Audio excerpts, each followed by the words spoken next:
Hi, everybody. Sam Goodman.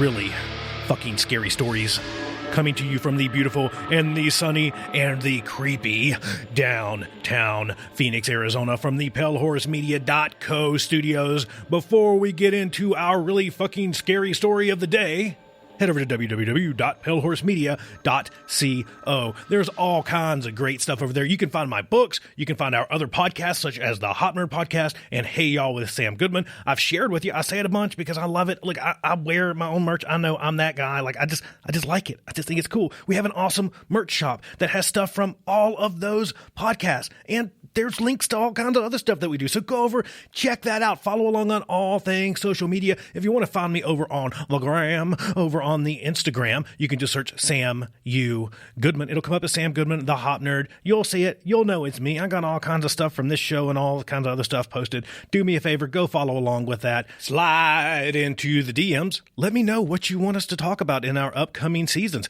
And even better, if you have a really fucking scary story that you have personally experienced, let me know about it. I would love to chat with you about it. Maybe even have you on the podcast. And, if you're not comfortable, not everybody likes coming on and hanging out on podcasts. Sometimes a little nervous, get some nerves cooking. But if you want me to share it, type it up, send it to me. I will share it right here on the air. If you're not comfortable with sliding into DMs, we have contact boxes on all of our websites. And again, we would love to hear your stories. We'd love to hear your input on the show, all the above. If you just got stuff for like Q&A, just go over there. Let me know. It's a blast. It's just awesome to have a conversation with you. And before we get into the story, one more thing. Show us some love. Go down, give us some stars, write us some reviews, take that little link, copy that link, share it over on Facebook, share it with your family and friends. If you really want to creep them out, if you really want to show them that you're into all this creepy, crawly stuff, don't just hide from the world. Don't just hide from the world as a horror nerd. Share it with the world. Let everybody know that you're into the creepy, that you're into the scary. Let them know. Bring more people to this party. It makes it that much more fun. So today, this is a preseason episode. I didn't say that yet, but we're in the preseason, right? Season 2 starts March 5th with all of our main episodes coming. And today, what we're going to talk about is 10 fun facts. 10 fun facts about Jeffery Dahmer.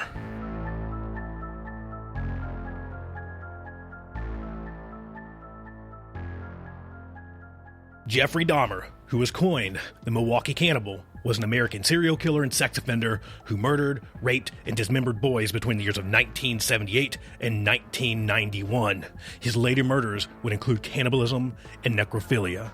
And look, I get it. I'm not doing a full episode on Jeffrey Dahmer right now, and everybody's probably going like, why are you not doing a full episode on Jeffrey Dahmer? I'm saving it. Look, I'm saving it. I've got Jeffrey Dahmer in my back pocket. I want to, go into more depth and detail later, but I thought it would be fun, to F-U-N, right? It's we say this all the time, it's according to how you define fun. I define this as fun, to talk about 10 kind of fun facts or odd facts about Dahmer's life and save the full story for later. So we've got something to talk about in the future. So let's, maybe fingers crossed. Let's see how we feel, during season 3 and go from there. But let's start with this. Jeffrey Dahmer's hernia. Jeffrey Dahmer was like every other little boy until he had a minor surgery to correct a double hernia at the age of 6 years old. However, the surgery brought about change in the young boy. This surgery also coincided with the arrival of his little brother. The happy little boy soon changed into an insular child who lacked self-confidence. His confidence and insecurities were heightened when the family was forced to relocate to Ohio due to his father's new career opportunity. So he's kind of like a normal little dude, and then kind of he had to have some surgeries, and then his little brother comes along, and then that's mixed with this big move to Ohio. So he's uprooted and moved, and this kind of happy normal little boy soon loses his confidence. He's just rampant with insecurities, and now he's different. He's just different. His parents divorce. Following his conviction, Dahmer stated that his compulsion for murder and necrophilia all started from his parents' bitter divorce when he was 14 years old. He believed that the psychological stresses he endured may have been the catalyst to all of his actions. The story of Chicken in the Bleach. Children are inquisitive, and some could argue that Dahmer was maybe just a little bit too much so. In 1968, during dinner, 2 years after the family relocated to Ohio, he asked his father, who worked as a chemist, what would happen if the bones of a chicken were placed in bleach. Believing his son was showing curiosity for science, he demonstrated to Jeffrey how to preserve animal bones by dipping them in bleach. Dahmer later used this same technique on the animal bones that he avidly collected over the years. So his father's like, oh, this is cool. Dahmer, little Jeffy's into science. Let me teach him some science. But he did not know at the time that his son was on the road to becoming one of the most prolific serial killers of all time. Jeffrey Dahmer's first victim was Steve Hicks. He was a hitchhiker that he picked up in June in 1978. He drove Hicks to his parents' home, where they both got drunk. However, when he tried to leave, Dahmer hit him across the head with a barbell, instantly killing him. To hide this murder, he dismembered the corpse and packed his body parts into plastic bags before burying him. It was another 9 years later until Dahmer struck again. So, as with most serial killers that we talk about, it seems that this is at least an observable pattern to me, and I am not the serial killer or police or /crime scene /crime expert at all by any means, but it's like they almost all kind of test the waters to start with. It's like they've got like this thing building up in them, and then all of a sudden it kind of happens, or they experiment, right? We talk about that with other serial killers where they like sometimes pick up victims and let them go, pick them up, let them go, pick them up, let them go. It's like that little bit of maybe conscious is still remaining, or their willpower is there, whatever. I don't know. I don't want to dive into the psychology of a serial killer, I guess, but his first victim, this happened, and then it was 9 years before it happened again. Jeffrey Dahmer and alcohol. Following the murder of his first victim, Jeffrey Dahmer became dependent upon alcohol. His dependency forced him to drop out of Ohio State University after just one term. His father insisted that Jeffrey enlisted in the Army. In December of 1978, Dahmer was sworn in and soon posted to Germany. Despite his new career, Dahmer couldn't shake his love for the booze. He couldn't get rid of the alcohol, so he was discharged from the Army for alcoholism in early 1981. Indecent exposure. Jeffrey Dahmer and indecent exposure. In 1986, Dahmer was arrested for masturbating in front of 2 young boys. I don't know. I'm going to try this word. Kennewick River. For those folks out there that, I'm the king of mispronouncing things, so there we go. We'll just run the Kennewick River. He initially admitted to the offense, but later denied the claim, saying that it was simply urinating and was unaware anyone was present. His charge was changed to disorderly conduct, and he was sentenced to 1 year probation, as well as additional instructions to attend counseling sessions. So you're getting some of those like telltale signs here, and I get it. You can't just start arresting people going, that one's going to be a serial killer. I get it doesn't work like that. But as with most serial killers, there's all these kind of, with hindsight, we get clarity and we can kind of look back and go, okay, this all makes sense now. But at the time, he kind of explained it away. He's like, I was just taking a leak and I don't know what these crazy little boys were, thinking. Wasn't doing anything wacky. I wasn't beating it in front of the kids. I was just taking a leak. And, his charges were changed, so there must have been somebody that believed him. Jeffrey Dahmer and sexual molestation. Reports have emerged that Dahmer may have been sexually molested by his older neighbor when he was 8 years old, but the assault was unreported. While we probably will never know if this molestation did occur, again, it would fit the profile of a serial killer's childhood. Jeffrey Dahmer and zombies. Jeffrey Dahmer and the zombies. Jeffrey Dahmer was just eager to create a real zombie. And if you go back and read through some of this stuff, he kind of sort of tried. Like, he was like, I'm going to create a motherfucking zombie, yo. And, as we know, not successfully, but he was into the zombie thing. And not like we're into the zombie thing. We're like, ooh, zombie movies are cool. Oh, I'm going to plan out my zombie bunker in my head, for the end of times and all that stuff.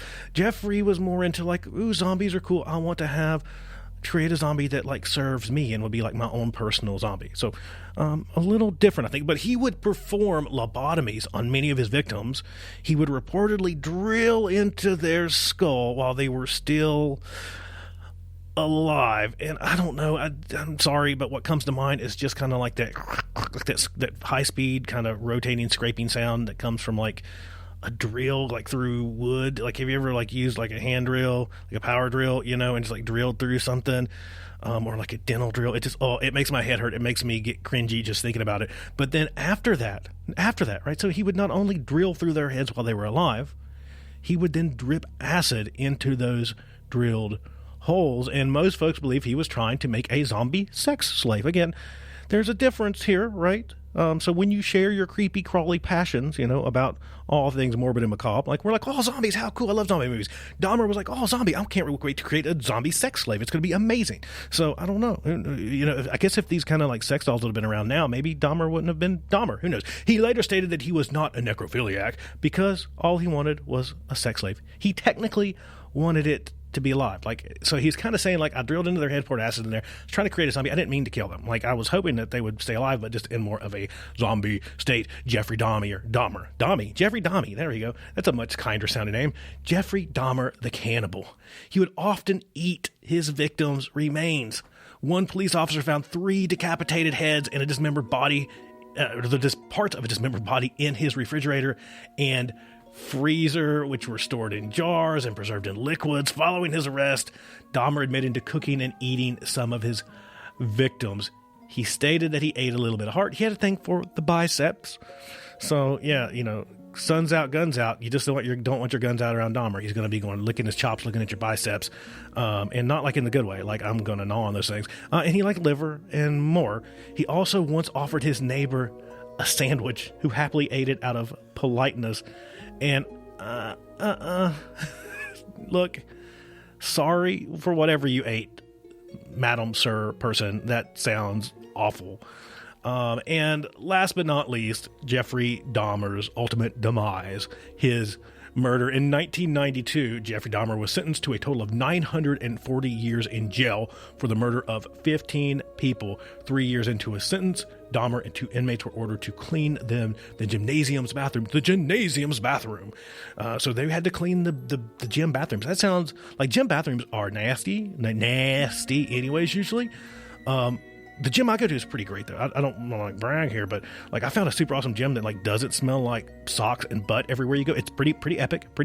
If you're ever in Arizona, go to Mountainside Fitness. No sponsorship here, just great. But gym bathrooms are kind of nasty, so I can only imagine that a gym bathroom like in prison is fucking rank. Like it's got to be horrible. So that seems like horrible enough punishment as it is. But basically, as soon as the guards' backs were turned, he was beaten to death, right? So he was beaten to death by another inmate who was serving a number of life sentences. Why did he kill Jeffrey Dahmer? Because he was repulsed by Dahmer, who regularly created limbs out of prison food to taunt inmates. So he'd be like, hey, y'all, I'm Jeffrey Dahmer. Let me show you this. Let me take some of this really good prison chow, and I'm going to like mold it into something that looks like a body part, and I'm going to eat it in front of you and be like, hey, yeah, I'm Jeffrey Dahmer. So apparently, Dahmer was already dead by the time the guards found him. The other inmate was seriously injured, but survived the attack. And that's it. That's 10 really fun, just lovely, right? Just fun and lovely facts about the infamous Jeffrey Dahmer. Remember, season 2 officially begins March the 5th. We're bringing you 10 full-length episodes, and then after that we'll have some preseason fun, and then we'll move into season 3 towards the end of the year. So season 3 will kick up kind of in the fall, and we'll kind of have a big grand finale, a big Halloween shindig at the end of it. But what's important right now is season 2, not season 3. Season 2 is coming March the 5th. So if you're not subscribed, do me a favor, click that handy dandy subscribe button, give us some stars, show us some love. It quite literally helps us keep the lights on around here. It allows me to continue to bring you all these creepy, crawly, and macabre stories, right? And I think this is fun. Like I said, this is our definition of FUN. But I got to tell you that there's a lot of stuff out there that's creepy, crawly, and macabre. There's a lot of stuff out there that's really fucking scary, right? But of all the people, Jeffrey Dahmer is really, really, or was really, really, really fucking scary.